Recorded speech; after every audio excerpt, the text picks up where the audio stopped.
Para sa dugang nga mga balita sa Negros Kagpanay, mangin kaupod ta si Adrian Prietos. Adrian? Yes, Jert, mga kapuso, madamo gid nga salamat. 26 ka mga balay na sunog sa Bacolod City. Napabayan nga kandila ang gintunaan sang sunog suno sa reports ng BFP. Nakatuto kay Rin Pedreso. Pasado las 2 inasang kagahon sa minali nga nag-ibwal ang kalayo sa Barangay 2, Bacolod City.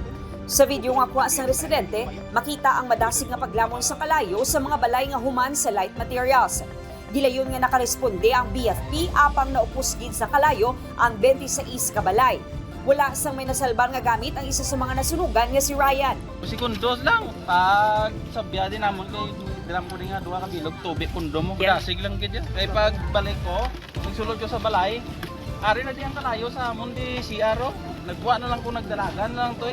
Wa ako nga ni bayo, amon lang ni nadala ko. Sa pagpangusisa sang BFP, naghalin ang kalayo sa balay ni Marcelino Pitogo nga ginarentahan sa mag-live-in partner nga hindi na subong makita sa lugar. Ayun ma'am, nga sa seaside sila ma'am, wind direction. And at the same time ma'am, ang ilapan ni Malay, light materials, ikatatlo nga balay sa likod. All the initial investigation ma'am, nakuha namon, nakita nila niyang kalayo dito mismo sa pader ni Gerald, unattended lighted candle.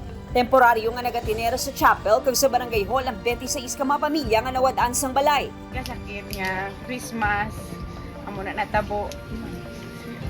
Pero gaano man ko ang ara magyapon ng Ginoo bulig sa amon.